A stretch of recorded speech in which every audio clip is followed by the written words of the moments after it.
भारतीय दंड संहिता की धारा 498 ए और अब भारतीय दंड संहिता के स्थान पर आपको मालूम है कि बीएनएस भारतीय न्याय संहिता लागू है। तो उसकी धारा है 85। महिला के साथ क्रूरता करना, क्रूरता की वजह डाउरी की डिमांड भी हो सकती है या और कोई बात भी हो सकती है। इस धारा के दुरुपयोग को लेकर के सुप्रीम कोर्ट के द्वारा, हाई कोर्ट के द्वारा वैसे तो लगातार फैसले दिए जाते हैं, लेकिन अभी हाल ही में सुप्रीम कोर्ट के एक बेंच ने बहुत महत्वपूर्ण फैसला दिया है और इस फैसले में इलाहाबाद हाई कोर्ट के एक पुराने फैसले की गाइडलाइंस को बहाल कर दिया गया है। तो आज के इस वीडियो में इसी के बारे में बातचीत करने जा रहा हूं। दोस्तों, मैं करीम अहमद सिद्दीकी एडवोकेट एक बार फिर हाजिर हूं आपके अपने favourite YouTube channel legal and social awareness में। आज हम देखेंगे कि इलाहाबाद हाई कोर्ट का जो पुराना फैसला था 2017 का, 2022 का, उसमें क्या कहा गया था, उस फैसले में क्या गाइडलाइंस जारी की गई थी, फिर उन गाइडलाइंस को सुप्रीम कोर्ट के द्वारा रोक दिया गया और फाइनली सुप्रीम कोर्ट ने फिर से इलाहाबाद हाई कोर्ट ने जो अपने फैसले में गाइडलाइंस जारी की थी उनको फिर से बहाल कर दिया है। तो बहुत महत्वपूर्ण जानकारी है। अगर आप किसी भी तरीके से लॉ की फील्ड से जुड़े हुए हैं तो इस वीडियो में दी जाने वाली जानकारी आपके जरूर काम आएगी। मेरा मकसद है तमाम लोगों को कानूनी रूप से जागरूक करना, कानूनी प्रोविजंस के साथ साथ हाई कोर्ट और माननीय उच्चतम न्यायालय के तमाम तरीके के महत्वपूर्ण फैसलों की जानकारी पहुंचाना। तो जुड़े रहे आखिरी तक, देखते हैं कि संपूर्ण जानकारी क्या है। साथियों, 2022 में इलाहाबाद हाई कोर्ट ने अपने एक फैसले में सुप्रीम कोर्ट के एक फैसले का हवाला देते हुए सोशल एक्शन फोरम फॉर मानवाधिकार बनाम भारत संघ 2018 एसीसी के वॉल्यूम 10 में पेज नंबर 443 में पब्लिश हुआ था। पूरी डिटेल आपके स्क्रीन पर है। तो सुप्रीम कोर्ट के इस फैसले का हवाला देते हुए इलाहाबाद हाई कोर्ट ने 2022 में एक महत्वपूर्ण लैंडमार्क फैसला दिया था और उस फैसले में तमाम गाइडलाइन जारी की थी और यह कहा था कि इससे 498 ए के मिसयूज को रोका जा सकता है। उस फैसले में एफडब्ल्यूसी फैमिली वेलफेयर कमेटी को बनाने के लिए भी इलाहाबाद हाई कोर्ट के द्वारा कहा गया था। हालांकि मैंने उस समय भी इलाहाबाद हाई कोर्ट के इस फैसले के बारे में वीडियो बनाया था। डिटेल में अगर आप देखना चाहते हैं तो आई बटन में उसका लिंक दे दूंगा, आप देख सकते हैं। बाद में सुप्रीम कोर्ट के एक बेंच के द्वारा इस आदेश पर रोक लगा दी गई। मामला चलता रहा। इसके बाद एक मामला फिर से ऑनरेबल सुप्रीम कोर्ट पहुंचता है, शिवांगी बंसल वर्सेज साहिब बंसल। एक बात मैं यहां पर आपको और बता दूं कि 2017 में जो राजेश शर्मा बनाम उत्तर प्रदेश का मामला सुप्रीम कोर्ट के द्वारा डिसाइड किया गया था, उस फैसले में भी कुछ इसी तरीके की बातें कही गई थी। खैर, ये शिवांगी बंसल के मामले में चीफ जस्टिस ऑफ इंडिया जो बी आर गवई हैं, जस्टिस एजी मसीह, इनकी खंडपीठ इस मामले की सुनवाई कर रही थी और हाल ही में अभी इस मामले पे फैसला दिया गया। इस मामले पे महत्वपूर्ण फैसला क्या दिया गया, क्या बातें कही गई और वो कौन सी गाइडलाइंस थी जो इलाहाबाद हाई कोर्ट के द्वारा दी गई थी जिनको बहाल कर दिया गया, आइए विस्तार से देख लेते हैं। सुप्रीम कोर्ट के द्वारा कहा गया कि इलाहाबाद हाई कोर्ट ने 13 जून 2022 को आपराधिक पुनर्विचार संख्या 1126/22 के विवादित निर्णय में अनुच्छेद 32 से 38 के अनुसार भारतीय दंड संहिता की धारा 498 के दुरुपयोग से बचाव के लिए परिवार कल्याण समितियों के गठन के संबंध में तैयार किए गए दिशा निर्देश प्रभावी रहेंगे। ये महत्वपूर्ण बात कही गई दोनों न्यायमूर्तियों के द्वारा कि इलाहाबाद हाई कोर्ट ने जो इस मामले में जो मैंने अभी बताया, जो 498 ए के मिसयूज को रोकने के लिए परिवार कल्याण समितियों के गठन की जो बात कही थी, वो प्रभावी रहेंगे वो दिशा निर्देश और उपयुक्त प्राधिकारियों द्वारा उनका क्रियान्वयन किया जाएगा। अब देख लेते हैं कि वो दिशा निर्देश क्या थे। दोस्तों, कई दिशा निर्देश इसमें जारी किए गए, जिसमें सबसे पहली बात जो थी कि एफआईआर या शिकायत दर्ज होने के बाद कूलिंग पीरियड वर्ड यूज किया गया। आपको बता दूं कि जो डाइवोर्स बाय म्यूचुअल कंसेंट के जो मामले होते हैं हिंदू मैरिज एक्ट के सेक्शन 13 बी के तहत, उसमें कूलिंग पीरियड होता है 6 मंथ का। तलाक का मुकदमा दाखिल करने के बाद। तो उसी कूलिंग पीरियड का जिक्र यहाँ पे सुप्रीम कोर्ट के द्वारा कहा गया, माननीय न्यायमूर्ति महोदयों के द्वारा, कि कूलिंग पीरियड एफआईआर या शिकायत दर्ज होने के 2 महीने तक, यहाँ पे 2 महीने का कूलिंग पीरियड है। 2 महीने पूरे होने के पहले नामित अभियुक्तों को पकड़ने के लिए कोई गिरफ्तारी या पुलिस कार्रवाई नहीं की जाएगी। गिरफ्तारी तो पहले भी नहीं होती है। 41A सीआरपीसी का जब से मामला आया और सुप्रीम कोर्ट के जजमेंट्स आए, तो 2 महीने का कूलिंग पीरियड है, इसमें कोई कार्रवाई नहीं होगी, यानी विवेचना तक नहीं होगी।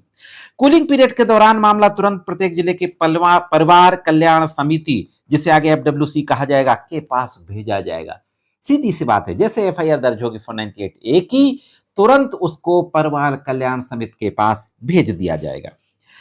दूसरी बात कही, केवल वे मामले परिवार कल्याण समिति के पास भेजे जाएंगे जिनमें भारतीय दंड संहिता की धारा 498 के साथ साथ 307 और भारतीय दंड संहिता की अन्य धाराओं के तहत कारावास की सजा 10 वर्ष से कम हो। हाँ दोस्तों, महत्वपूर्ण बात है कि वही मामले भेजे जाएंगे जिनमें 498 के साथ साथ 498 वगैरह 307 वगैरह भी लगा हो, जिसमें 10 साल से कम की सजा हो।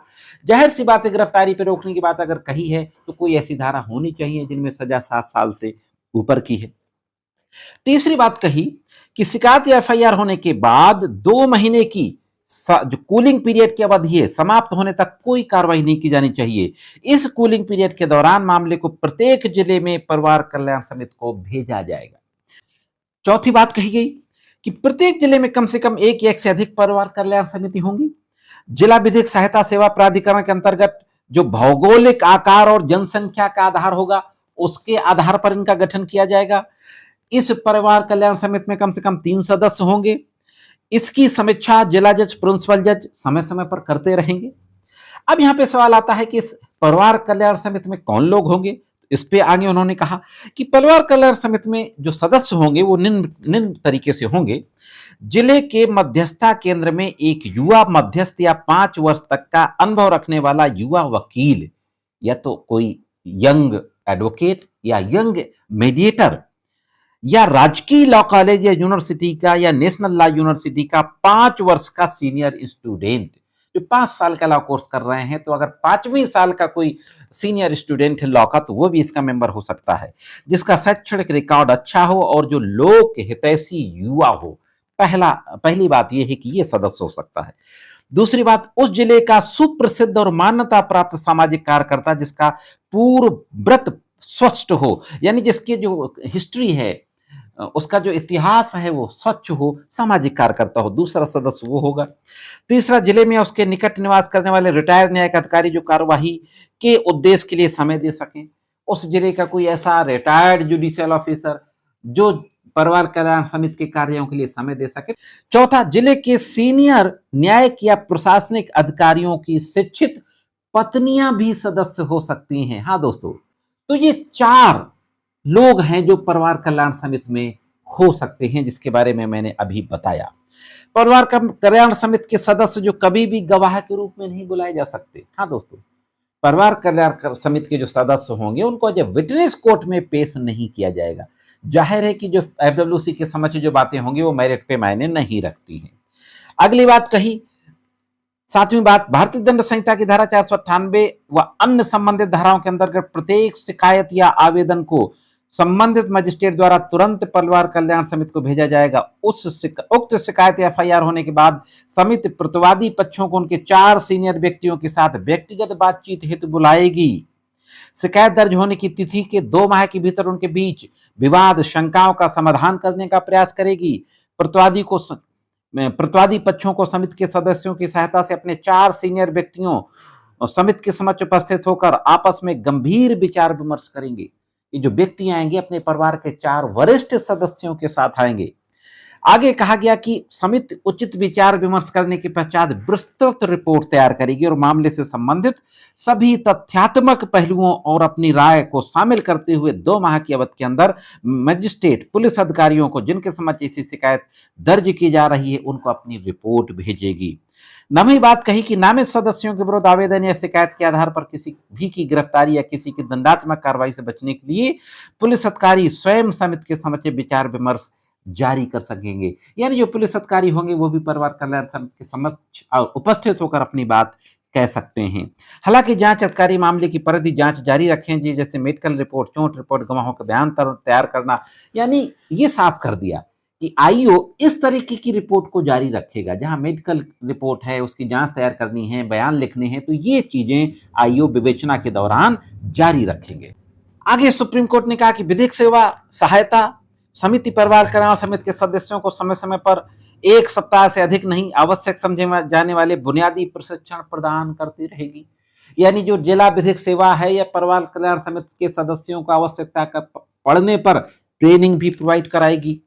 क्योंकि समाज में व्याप्त कटुता को दूर करने का एक नेक कार्य है, जहां प्रतिवादी पक्षों का तनाव बहुत अधिक होता है, इसलिए उनके बीच की कड़वाहट को कम करेंगे, उनके बीच की गलतफहमियों को दूर करने का प्रयास करेंगे।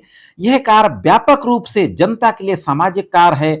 प्रत्येक जिले में जिला एवं सेशन जज द्वारा निर्धारित न्यूनतम मानदेय या निःशुल्क आधार पर कार्य कर रहे हैं। बहुत न्यूनतम मानदेय भी इनको देना होगा। अगली बात कही 498 ए और उसके ऊपर उल्लिखित अन्य संबंधित धाराओं से संबंधित एफआईआर शिकायत की जांच गतिशील जांच अधिकारियों द्वारा जांच की जाएगी, जिनकी निष्ठा ऐसे वैवाहिक मामलों को पूरी ईमानदारी और पारदर्शिता के साथ संभालने और जांच करने के लिए कम से कम 1 सप्ताह विशेष प्रशिक्षण के बाद प्रमाणित हो। अंतिम बात सुप्रीम कोर्ट की न्यायमूर्तियों ने कही कि जब पक्षों के बीच समझौता हो जाता है तो जिला एवं सेशन जज उनके द्वारा जिले के नामित सीनियर न्यायिक अधिकारी आपराधिक मामले को बंद करने सहित कार्यवाही का निपटारा करने के लिए स्वतंत्र होंगे। तो इस तरीके से ये 14 दिशा निर्देश जो इलाहाबाद हाईकोर्ट के द्वारा 2022 में जारी किए गए थे, क्रिमिनल पुनरीक्षण संख्या 1126/2022 के मामले में, उनको सुप्रीम कोर्ट ने बहाल कर दिया। तो उम्मीद करते हैं कि इस फैसले से 498A का मिसयूज रुकेगा। देखते हैं कि ये गाइडलाइंस कहां तक कारगर होती हैं। पॉजिटिव उम्मीद के साथ, एक आशावादी दृष्टिकोण के साथ इस वीडियो को समाप्त करते हैं। आज की वीडियो में इतना ही। मिलते हैं किसी अन्य वीडियो में कानून की अन्य जानकारियों के साथ। तब तक महत्वपूर्ण कानूनी जानकारियों के लिए देखते रहें लीगल एंड सोशल अवेयरनेस।